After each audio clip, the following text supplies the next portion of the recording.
PKK's founding principles is the liberation of women as a way to free the Kurds from the oppressor states of Iran, Iraq, Syria, and Turkey.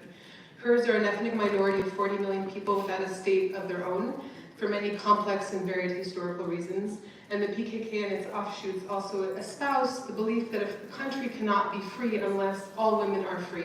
And I just want to acknowledge that the Kurdistan Workers' Party and all its factions is a very controversial topic. We're not here to talk about that tonight, but just to sort of set the background of what we're all saying when we say women, life, freedom, and where it comes from. Mahsa Jina Amini, whose untimely and violent death sparked the protest that led to a national movement, was a Kurd. However, in Iran, only names of Persian or Islamic origin can be registered legally, and thus the world knows her as Mahsa Amini. And many Kurds see this as a continued unwillingness to acknowledge the Kurdish experience in Iran, and thus are dubious that this movement will actually achieve a different reality for the people of Iran. On the flip side, Jin Jian Azadi is a Kurdish expression of struggle against state oppression in the Kermanji Kurdish dialect, which is practically a forbidden language in Iran. So one can imagine that the world crying Jin Jian Azadi was quite a disturbing development for the Islamic Republic of Iran. So the films we watched tonight fit together with the conversations of the women, life, freedom movement. We started with Irani Bag, which is a film by Mariam Takafori, who spends her time between Shiraz and London. And this film was part of the selection for the Women's Voices Now Film Festival this year. Mariam's works film and performance to create textual and filmic collages that stitch together poetry, documentary, and archival material, and it happens that this film makes me cry every time I see it. As a storyteller, she's interested in depictions of erasure and the violence of invisible regulatory bodies. And Irani Bag creatively and antagonizingly portrays the ways in which Iranian cinema resists against the Islamic Republic of Iran and its stringent control over the personal lives of the country's citizens, specifically the most intimate act of affection shown in public places. The bag or the purse becomes a shared physical extension and appendage of the women and men of the film who yearn to touch each other in affection, anger, and the range of emotions in between. With its citizens so heavily policed by the state, bodily autonomy in Iran is not a right. Indeed, it is the state that wields the power of permissible and impermissible behavior, actions, and thus even thoughts. There is no stronger symbol of the state's control over its people than the chador, the head covering, whose removal has sparked the national resistance movement, threatening the regime with the potential upending of its power.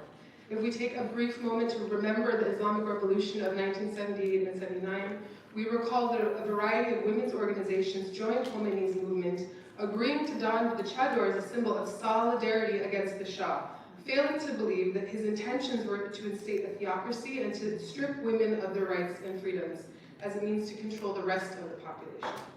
The removal of the chador is an incredibly significant act of resistance in the context of Iran. Women gave their power unknowingly, or perhaps naively, and now many are fighting to get it, perhaps equally naively, back. Only time will tell. In the Irani Bag, we see that agony of separation and suppression shared by both women and men. Men, too, suffer under this regime. And today, in the Women Life Freedom movement, men are also risking their lives to protect and support women and paying the ultimate price for doing so. Moving on to Nazila's film, Closed, we see how women at times perpetuate their own oppression, and the intergenerational tension between a world that is changing, yet also staying the same. If women are not for themselves, then how can we ever be free? At the same time, if we are to create peaceful societies, we must do so by making space for transition that does not embarrass, exclude, or discard those who are not sure-footed on the path of quote-unquote progress. When it comes to social change and the movements that bring them about, forgetting where we came from is the most efficient way to find ourselves in the backlash to alienate potential allies. Is there a space for compromise? That's a question that Nazila's film brought up for me. Finally, we have Mariam Farazadi's haunting, vibrant animations of a warrior woman who will brave any consequence in pursuit of her freedom. As her animated shorts are a response to what is happening since September 2022, I am so excited to delve into questions with her. The title of the collection of animated shorts we saw is Women Life Freedom, and as we watch our protagonist undergo physical assaults and emotional distress, we start to understand the very painful cost of pursuing one's freedom in Iran today. In the confines of the animated frames in which her struggle takes place before us, we begin to wonder, What is or will be or would be her breaking point? What is or will be the breaking point of Iranians participating in this democratic movement today? So now I'd like to invite Nazila and Mariam and our wonderful interpreter Hamoun to help Nazila express her answers to the questions.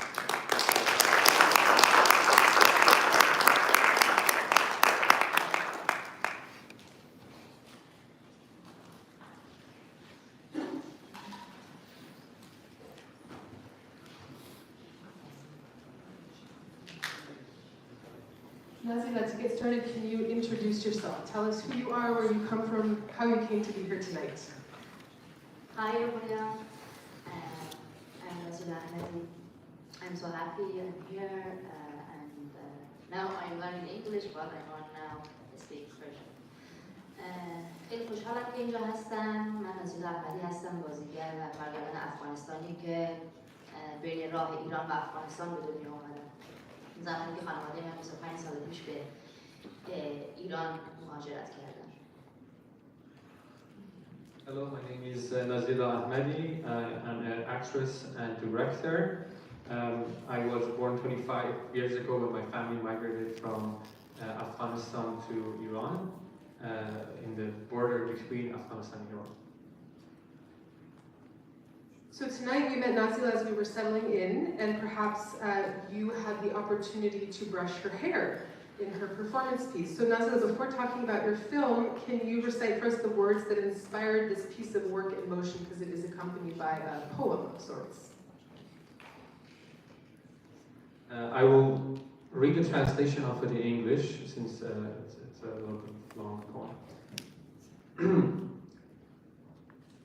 Who assumes the responsibility of untangling my hair? Let us commence with this query.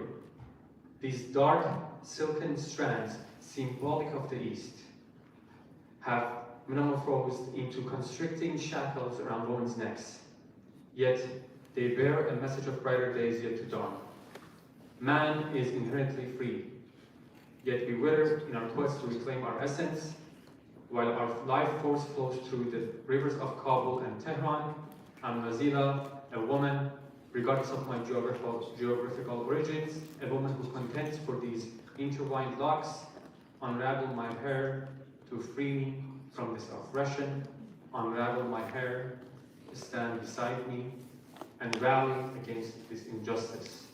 And now, one have emerged as the vanguards of liberty, unbound by any particular locale, each individual making their mark on this odyssey.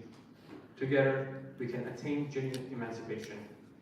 Art, that is the means through which I elect to voice my dissent as an artist.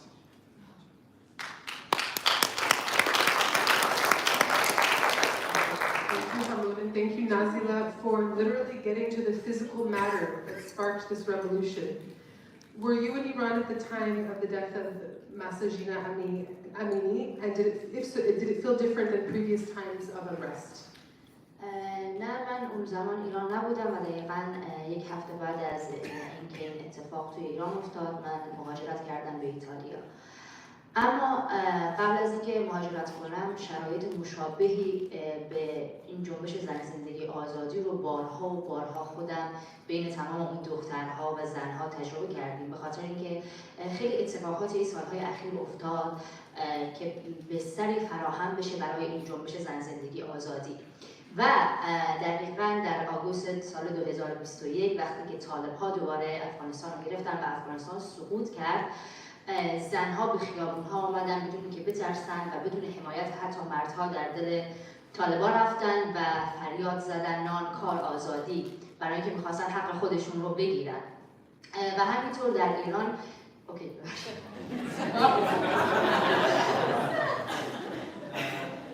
No, I left Iran exactly a week prior to the death of Jina Amini. I migrated to Italy right then. But previously, I have experienced many similar incidents and situations like what happened in that movement and with that problem that happened during that time. I have been between the women and daughters in Iran who have experienced these incidents and this discriminations in this way. And a lot of movements in Iran have allowed for a movement like Jinjian Azadi to be available today. That it has been, a lot of different movements have developed at this moment. Also, before that, in August 2021, where the fall of Afghanistan, when Afghanistan was fallen to the Taliban, the Afghan women also took over the street without the support of men to ask for their rights that they have fought so hardly to defend for decades. من خودم وقتی که ایران بودم 2 بار گشت ارشاد منو گرفت. یه بار وقتی که قبل از اینکه 18 سالم بشه و من تا ساعت 4 صبح اونجا نگه داشتم به خاطر که زیر سن بودم و یک بار دیگه در سن 23 سالگی. واقعا اتفاقی برای مهسا امینی افتاد میتونست برای هر کدوم از دخترهایی که تو ایران دارن زندگی میکنن و زنها و همچنین من بیفته و این خیلی ناراحت کننده است و من با تمام گوشت و پوست و استخونم اون شرایط رو کاملا احساس میکنم و درک میکنم. And when I was in Iran, I was arrested by the morality police 2 times. Once when I was under 18, which I was held till 4 a.m. because I was a minor. And also when I was 23 years old, I was arrested again by the morality police. Jina Amini, Mahsa Amini could be any woman in Iran, and it could be me. I felt that oppression, I felt that pain with all my body, with all my bones and everything in my body, results in my body. Yeah, I feel and understand what they went through and what they experienced. این نکته رو بگم که چهارشنبه‌های سفید توی ایران داشت اتفاق می‌افتاد و واقعاً یکی از اون بسترهایی بود که دخترها و زنها داشتن فراهم می‌کردن و هر هفته روزهای چهارشنبه می‌آمدن سر چهارراه ولیعصر یا خیابون‌های مختلف و روزایشون رو در می‌آوردن و توی چوب می‌گرفتن و جلوی قشنگ روی پلیس وای می‌ایستادن و حقی که واقعاً چیز اولین حق انسانی هر یک انسان حالا چه به عنوان زن هست رو فریاد می‌زدن.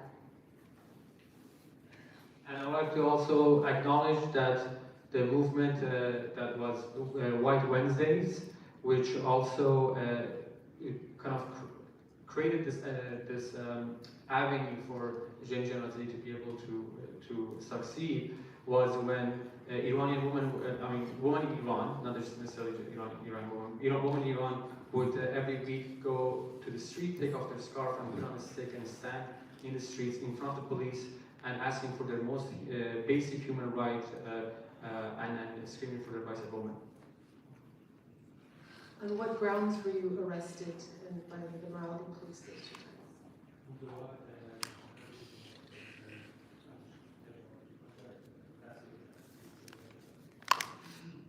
برای حجابم، البته که حجابم اصلا غیر معمول نبود ولی خب خیلی گیرهای الکی میدادن و اون دوباره به خاطر حجابم گرفتن و واقعا وقتی که میری داخل خود گشت ارشاد و تو رو میگیرن استرسی که هست جوری که ازت عکس میگیرن و برخوردی که داره فکر میکنی تو الان یک قتل انجام بدی یک آدم کشتی و خیلی شوکه کننده و به خیلی احساس بدی رو به تو میدن و واقعا میزان خشونت داخل خود اون حالا اونجایی که میبرن خیلی خیلی زیاد هست.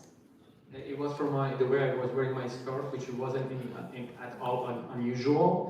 And it's very, very frightening and very shocking the way they treat you. They treat you like a murderer. They treat you like you have killed someone. When you're arrested, you go to the police station, and it was a terrible feeling and to experience the violence to the level that they imposed it on you.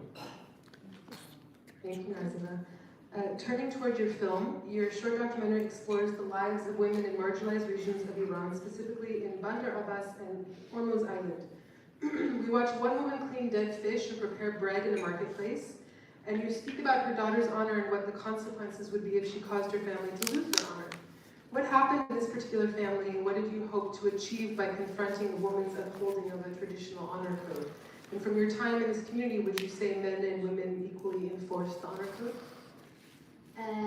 این مستندی که امشب اکران شد در واقع اولین مستندی بود که من ساختم و من برای این سفر خودم پنهانی و با یکی از خانواده‌ام رفتم و 2 روز بیشتر وقت نداشتم برای اینکه خود من در یک خانواده به شدت سنتی بزرگ شدم و سفر کردم برای یک دختر تنها بدون مرد یکی از ممنوعیت‌هایی بود که خودم بارها تجربهش می‌کردم. برای همین فقط 1 روز وقت داشتم و وقتی که رفتم سفر داشتم دنبال سوژه میگشتم و و این زنها رو پیدا کردم.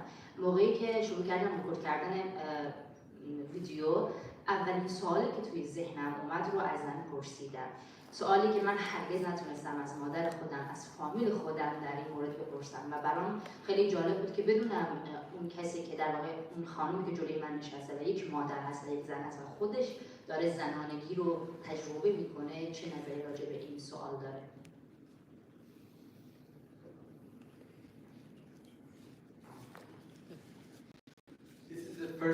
This is the first documentary that I ever made. I made this kind of hidden. I had to take a 2 days from home and go to make this documentary. But my family is also very traditional, and they wouldn't allow women to travel alone.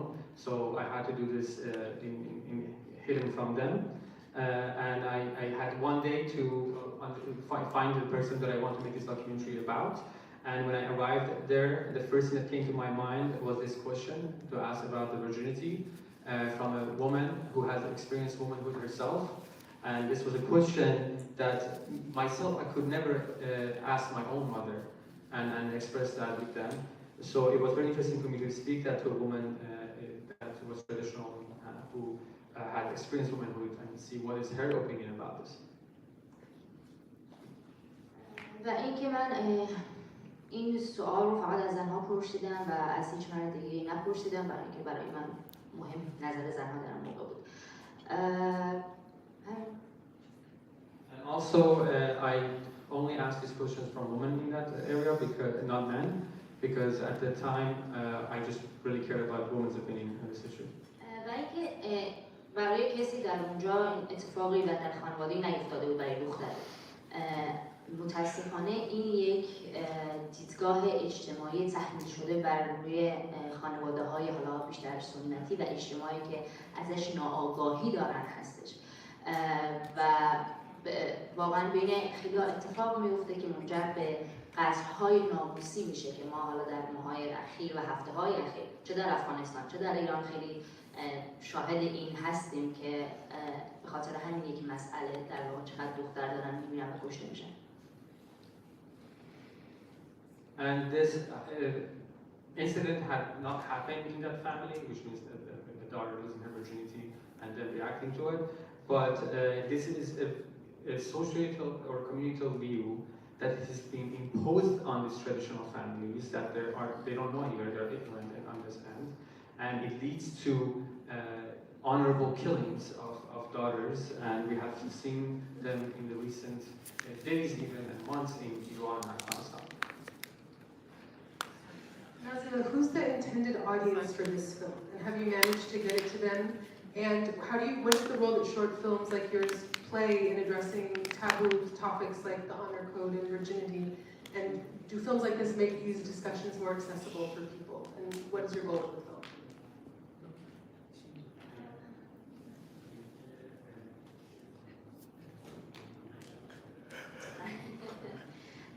من واقعا برام مهم بیشتر مردها در جامعه ایران و افغانستان بود که فیلم رو بتونن ببینن و آگاهی رسوندن به مردم، به خاطر اینکه فکر میکنم خود فیلمسازی در واقع میتونه آگاهی رسانی از مسائلی که در واقع ازش کمتر صحبت میشه بکنه و این ابزار کار منه و من میتونم حالا از این طریق بیام یک آگاهی رسانی برای اجتماع بکنم.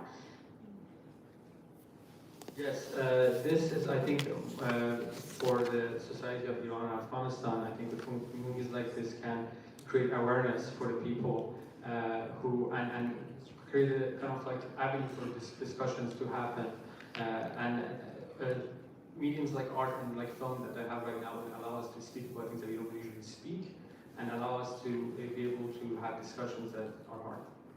و من نتونستم توی ایران این رو اکرام بکنم، قطعا نمیتونستم و اینجایی هست که تونستم در واقع اکرام شد. And obviously I wouldn't be able to show this film in Iran. I never showed it in Iran, and this is the first place that I am premiering my film.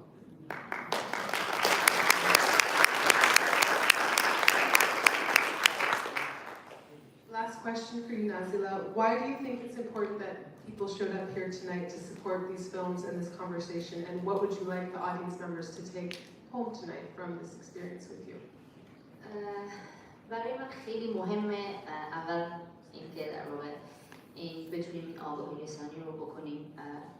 قطعا که آدم‌ها اینجا خیلی بیشتر راجع به این مسائل میدونن، ولی خیلی خوشحالم که این اتفاق، این جنبش زن زندگی آزادی افتاد و خیلی حمایت شد و این همه زنای قوی اومدن و همه تلاش کردیم که در واقع این دیده بشه. که البته من خود این جنبش زن زندگی آزادی رو فقط برای ایران نمیدونم، بلکه یک جنبشی برای تمام کشورها، برای تمام زنهای جهان میدونم. میدونم که زنهای متفاوتی توی حتی کشورهای مختلف این خشونت‌ها، چه کلامی چه فیزیکی چه در واقع حالا اجتماع باهاشون رو تجربه کردن.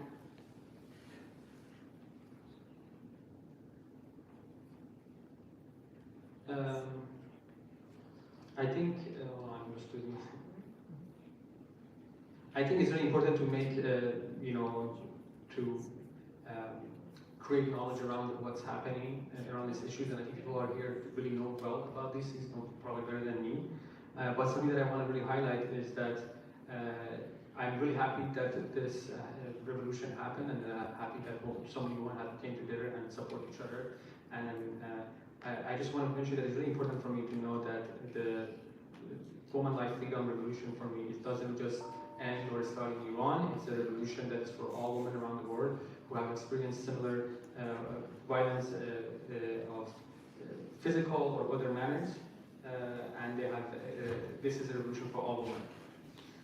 و اینکه میخوام شاید یکم در مورد وضعیت زنهای افغانستان صحبت بکنم، چون الان خیلی وضعیت زنهای افغانستان بده، حتی از اولین حق انسانی خودشون برخوردار نیستن و در حالی که جهان داره روز خشونت و علیه زنان رو تجلیل میکنه، ولی چشمش رو به تمام زنهای افغانستان بسته و در هیچ سطح خبری راجع به زنهای افغانستان و خشونتی که الان دارن تجربه میکنن زیر بار طالبان ازش صحبت نمیشه. And also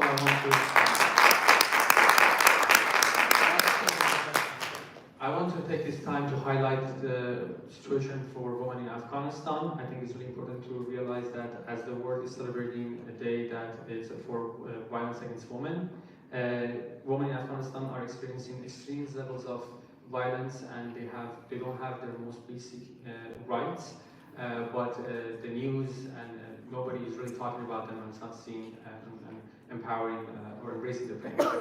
و از شما امشب میخوام که لطفاً صدای زنهای افغانستان باشیم و فکر بکنیم که چه شکلی میتونیم این جنبش زن زندگی آزادی و وقتی هر بار راجعش صحبت میکنیم چه شکلی میتونیم این پل ارتباطی رو بدیم به زنهای افغانستان و بگیم که آقا این جنبش زن زندگی آزادی فقط زنهای ایران نیستن، زنهای در افغانستان هستن که حتی حق رفتن به مدرسه، به سر کار بدون مرگ بیرون رفتن رو ندارن و چرا همه سکوت کردن. بیایم لطفاً صداشون باشیم، نه فقط در گفتار، بلکه دنبال راه حلی باشیم که بتونیم ازشون حمایت کنیم و بتونیم در واقع صداشون رو برسونیم به شما. من به عنوان کسی که در واقع یک تریبونی دارم و یک افغانستانی هستم که هم در ایران بزرگ شدم و هم افغانم و هم ایرانم، میخوام و این خواسته رو واقعا از تمام وجودم دارم که بیایم با هم متحد بشیم و حمایت کنیم و بذاریم همونجور که جهان زنهای ایران رو دید و چقدر خوشحال کننده است این زنهای افغانستان هم ببینه و کاری براشون انجام بدیم.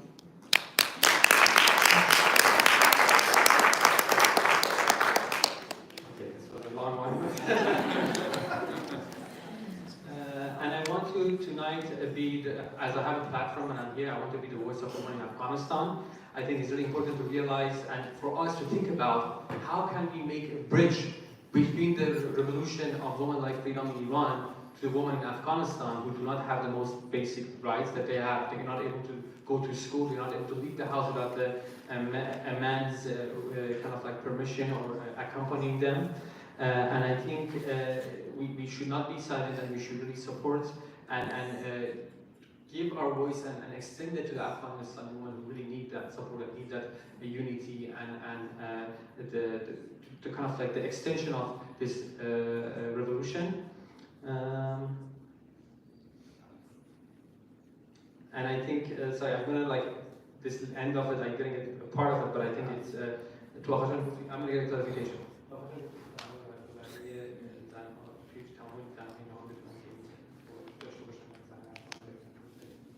And also also that I want us to realize that this revolution is for all women in the world, and I extend this and really support and center women in Afghanistan in this revolution, these movements that's happening. Thank you, Nazila. It's wonderful to have you here and to hear your voice. Thank you.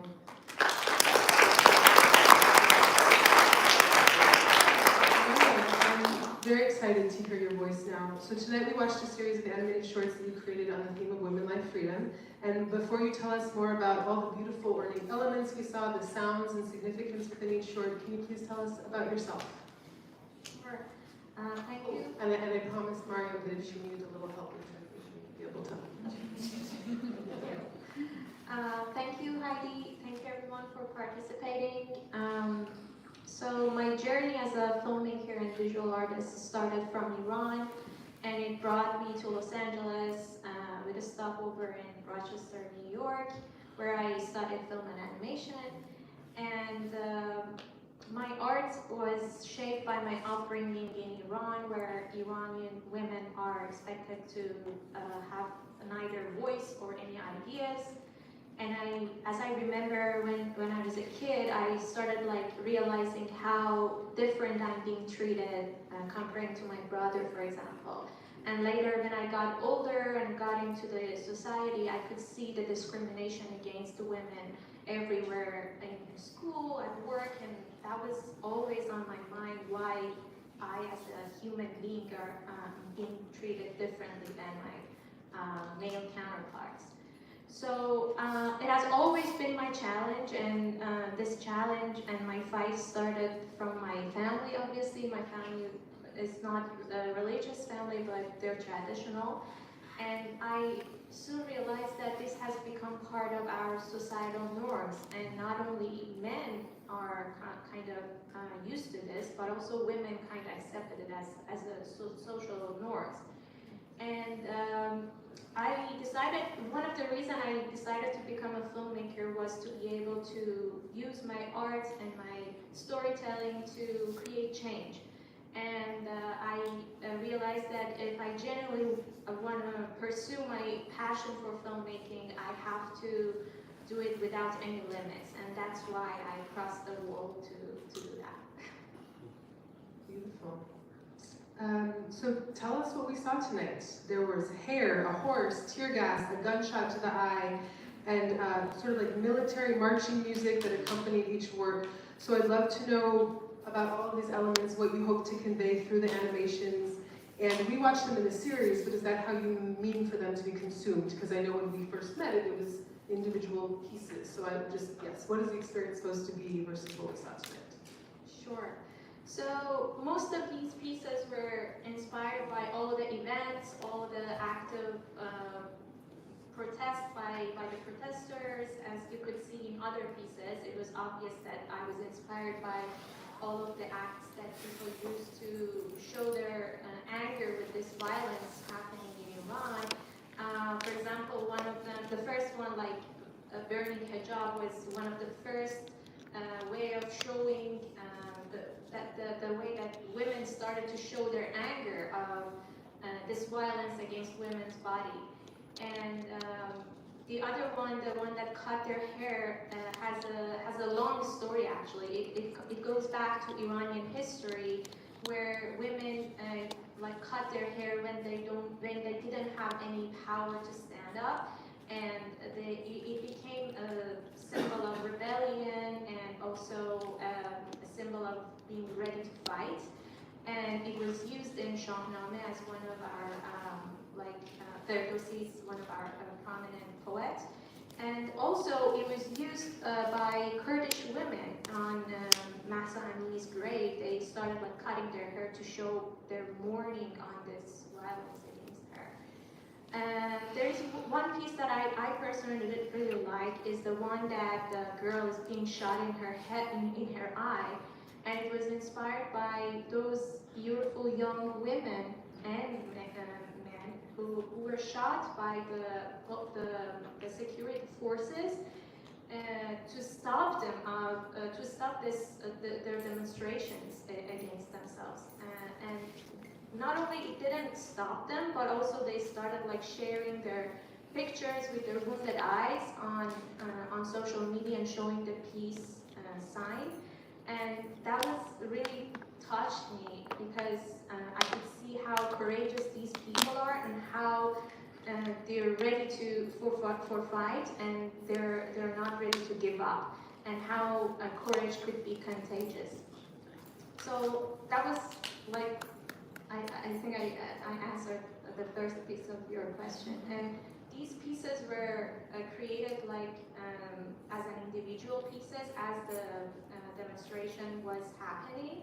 But I think when I put them together, I could see that they kind of encapsulates a sense of this movement as one piece when they come together. For those of us who don't speak or understand Farsi, a little bit about the music and what we were hearing. Aside from, I heard the women like freedom, but there was more. Yeah, I think when this movement started, there was a tremendous wave of like art creation by Iranian and non-Iranian artists, and the thing that really inspired me was that there were like musicians who create music, and there were like designers and filmmakers who use each other's like work for this movement within their own like art creation. And one of them is which is very famous is Baroye. I think that it was also mentioned in other films. And there were other pieces. I mean, I just used them within my work. It's all about women and how courageous and how powerful they are. Thank you. So I want to ask you the question also, if you see something different in this movement that is happening, and again, Nazila mentioned the White Wednesdays movement of 2017. What's different this time? How does it feel to be far away from where you're from at this time? Just what are you observing, feeling, and watching? Yeah, I remember, I think it was also mentioned in other panelists' conversation that we as Iranian people have been fighting this fight for a long time, and women-led freedom was the first time that we finally were seen by the people outside of Iran. And it was really inspiring for me because I first-handedly like experienced all these discriminations and all the pressure on Iranian people. So I think one of the main reasons is that women were the forefront of this movement, and yeah, I think women were the main reason that it was seen finally by the whole world. And my final question for you is, in your opinion and in your view, what can we contribute or how can we support the freedom that women and men are fighting for in Iran today? So again, it's a question, what are the benefits of events like this and why is it important to show up and sit together? And then what is your ask of our audience tonight? Sure. I personally really believe in freedom of speech and democracy, and that was the main reason I left my home country, because I didn't have any. And when I came here and I saw that people have it here, but I think all of us has a duty to really exercise it. And we have to use our voice, not only to inform each other or the people who don't know about all these, but also we have the duty to hold our lawmakers accountable. I think we have the power and we have to use it. Thank you, Mariam. So I want to congratulate Mariam and Nazila on their beautiful works tonight.